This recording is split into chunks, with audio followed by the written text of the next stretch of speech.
বন্ধুরা, জ্ঞানজ্যোতি কোচিং সেন্টারের পক্ষ থেকে তোমাদের সকলকে জানাই আরও একবার স্বাগত।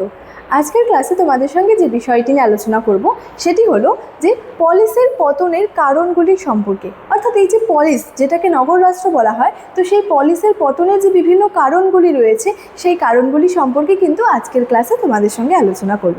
ঠিক আছে? আচ্ছা, তবে আজকের ক্লাসটি শুরু করার আগে তোমাদেরকে একটা ছোট্ট ইনফরমেশন দিয়ে রাখি। তোমরা যারা ভাবছো আমাদের সঙ্গে এই সেমিস্টারে অনলাইনে যুক্ত হবে, তারা কর্নারে দুটো নাম্বার দেখতে পাচ্ছ, 7076398606 এবং 6295916282। এই নাম্বার দুটি হলো আমাদের জ্ঞানজ্যোতি কোচিং সেন্টারের অফিসিয়াল হেল্পলাইন নাম্বার। তোমরা যারা ভাবছো আমাদের সঙ্গে অনলাইনে যুক্ত হবে, নাম্বার দুটির মধ্যে কিন্তু যে কোনো একটি নাম্বারে যোগাযোগ করে আমাদের সঙ্গে যুক্ত হয়ে যেতে পারো। এবারে আসি তোমাদের কোর্স ফি সম্পর্কে। দেখো, তোমাদের কোর্স ফি যেটা আগে ছিল সেটা হচ্ছে 1199 রুপিস, কিন্তু এই কোর্স ফিটা তোমাদের এখন কিন্তু পে করতে হচ্ছে না। তোমাদের জন্য কিন্তু একটা অফার রাখা হয়েছে। অফারটা কি? অফারটা হলো তোমরা কিন্তু মাত্র 99 রুপিস রেজিস্ট্রেশন ফি এর বিনিময়ে তোমাদের কিন্তু পুরো কোর্সটা কিন্তু ক্লিয়ার করে নিতে পারছো। ঠিক আছে? এবং এই অফারটা রাখা হয়েছে কিন্তু প্রথম 100 জন স্টুডেন্টসের জন্য, অর্থাৎ সেকেন্ড সেমিস্টারের প্রথম 100 জন, ফোর্থ সেমিস্টারের প্রথম 100 জন এবং সিক্স সেমিস্টারের প্রথম 100 জন স্টুডেন্টসের জন্য এই অফারটা কিন্তু রাখা হয়েছে। ঠিক আছে? তো চলো, এই ছিল ইনফরমেশনের বিষয়। এবার সরাসরি আলোচনার বিষয় শুরু করছি। দেখো, মূলত আজকে আলোচনার বিষয় হচ্ছে যে পলিসের পতনের কারণগুলি নিয়ে।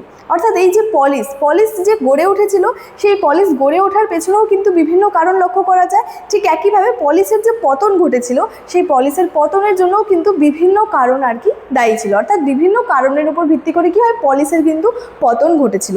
কোনো কিছু গড়ে ওঠার পেছনেও যেমন বিভিন্ন কারণ থাকে, ঠিক একইভাবে কোনো কিছু পতন হওয়ার পেছনেও কিন্তু বিভিন্ন কারণ লক্ষ্য করা যায়। তো পলিসের পতনের পিছনেও কিন্তু ঠিক বিভিন্ন কারণে কিন্তু লক্ষ্য করা গিয়েছিল। কি বিষয়টা রয়েছে দেখো, প্রথমে বলছি, ভৌগোলিক ও আর্থসামাজিক কারণে গড়ে ওঠা গ্রিক নগর রাষ্ট্র বা পলিসগুলি হেলেনীয় যুগের প্রথম ভাগ থেকেই পতনের সম্মুখীন কিন্তু হয়েছিল। খ্রিস্টপূর্ব 3য় শতাব্দীতে রোমানদের আধিপত্য বিস্তারের মাধ্যমে কিন্তু এই পতনের যে প্রক্রিয়া, সেটা কিন্তু চূড়ান্ত আর কি একটা রূপ কিন্তু নিয়েছিল। ঠিক আছে? তাহলে দেখো কি হচ্ছে, এই যে পলিস গড়ে উঠেছিল, পলিস গড়ে ওঠার পেছনের বিভিন্ন কারণগুলি কী ছিল? ভৌগোলিক কারণ, সামাজিক কারণ, সামরিক কারণ, ধর্মীয় কারণ, বিভিন্ন কারণগুলি ছিল। ঠিক একইভাবে এই যে পলিসের যে পতন ঘটছে, পলিসের পতনের পিছনেও কিন্তু একাধিক কারণ ছিল।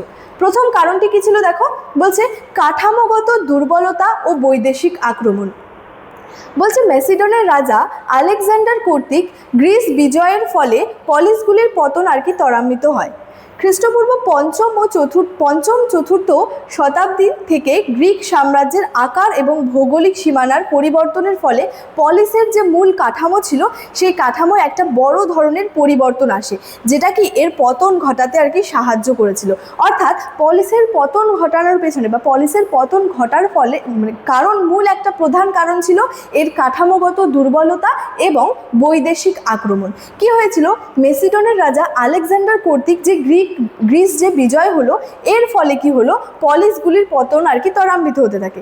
অর্থাৎ খ্রিস্টীয় পঞ্চম এবং চতুর্থ শতাব্দী থেকে গ্রিক সাম্রাজ্যের যে আকার, তার যে ভৌগোলিক সীমানা, এগুলোর কি হয়, পরিবর্তন হয়। এবং এই পরিবর্তনের ফলে কি হচ্ছে, পলিসগুলির যে মূল কাঠামো, সেই মূল কাঠামোয় বড় ধরনের একটা পরিবর্তন আসে, যার ফলে কি হয়, এই পলিসের কিন্তু পতন ঘটাতে আর কি সাহায্য করে যেটা।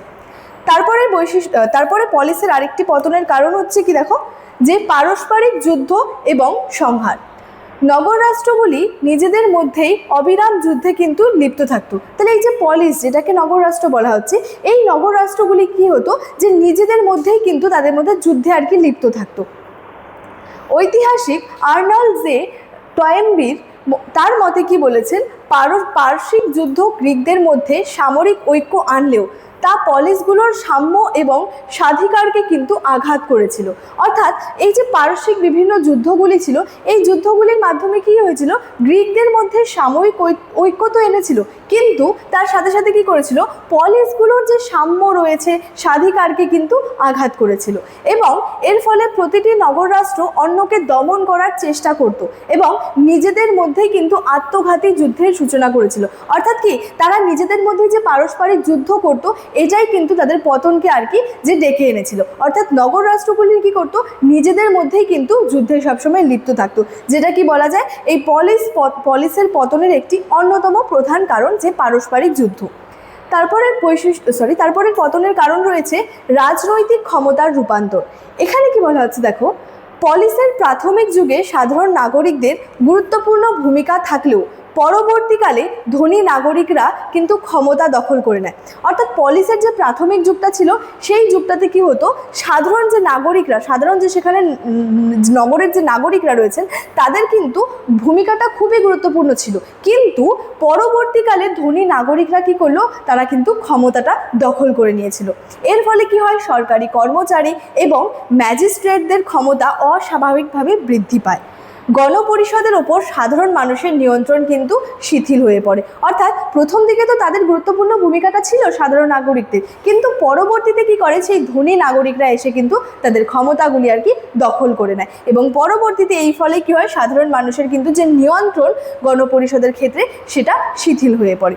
আচ্ছা, আরেকটি অন্যতম পলিসের পতনের প্রধান কারণ হলো দাস প্রথার কাঠামোগত দুর্বলতা। অর্থাৎ দাস প্রথা বা দাস ব্যবস্থা, এই দাস প্রথা বা দাস ব্যবস্থা বলতে কি বোঝানো হয়, বা দাসত্বের উৎস কি রয়েছে, দাসত্বের কিন্তু বিভিন্ন উৎস রয়েছে।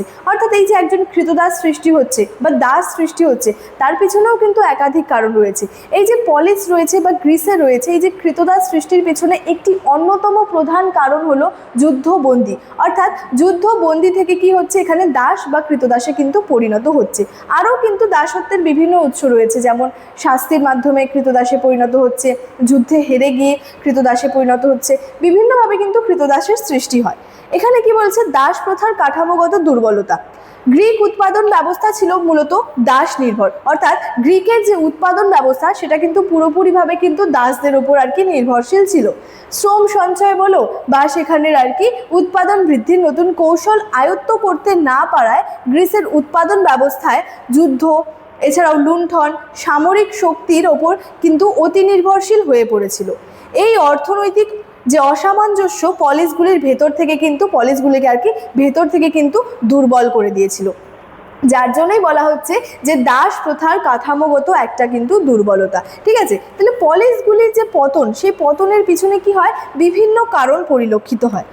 সবশেষে কি বলা যায়, যে পরিশেষে গ্রিক পলিসগুলোর এই পতন কোনো একটি নির্দিষ্ট কারণে ঘটেনি, বরং অভ্যন্তরীণ কোন্দল, ত্রুটিপূর্ণ অর্থনৈতিক ভিত্তি, শক্তিশালী বহিঃশক্তি তথা ম্যাসিডন ও রোমের ক্রমাগত আঘাত সম্মিলিত ফলেই এককালের সমৃদ্ধ নগর রাষ্ট্র ব্যবস্থার কিন্তু অবসান ঘটেছিল। অর্থাৎ এই যে নগর রাষ্ট্রের অবসান ঘটছে, অর্থাৎ পলিসের যে পতন ঘটছে, পলিসের পতনের পেছনে বলাই হচ্ছে যে কোনো নির্দিষ্ট একটি কারণ কিন্তু দায়ী ছিল না, বিভিন্ন কারণ কিন্তু দায়ী ছিল এই পলিসের পতনের পেছনে। ঠিক আছে, তাহলে যেমন পলিস গড়ে উঠছে, সেই পলিসগুলি গড়ে ওঠার পেছনে আমরা একাধিক কারণ লক্ষ্য করতে পারছি। ঠিক একইভাবে যখন এই পলিস বা নগর রাষ্ট্রগুলির পতন ঘটছে, সেই পতনের পেছনেও কিন্তু একাধিক কারণ আর কি লক্ষ্য করা যায়। যেমন এখানে বলেছে তারা যে পারস্পরিক নিজেদের মধ্যেই যুদ্ধে লিপ্ত থাকতো, এটা, এছাড়াও ত্রুটিপূর্ণ তাদের অর্থনৈতিক ভিত্তিটা, শক্তিশালী বহিঃশক্তি তথা এই যে ম্যাসিডন এবং যে রোমের তারা যে ক্রমাগত আঘাত, এই আঘাতের সম্মিলিত ফলে কি হচ্ছে, এককালে সেই সমৃদ্ধ নগর রাষ্ট্র কিন্তু অবসানের আর কি তার কিন্তু অবসান ঘটছে। তাহলে পলিসের পতনের পেছনের যে বিভিন্ন কারণগুলি ছিল, সেই কারণগুলি সম্পর্কে আজকের আমার ক্লাস কিন্তু এতটাই ছিল। ইনফরমেশন ভিডিওর শুরুতেই আলোচনা করে রেখেছিলাম। চলো আজকের ক্লাস এতটাই, দেখা হচ্ছে পরবর্তী ক্লাসে। Thank you so much, thanks for watching.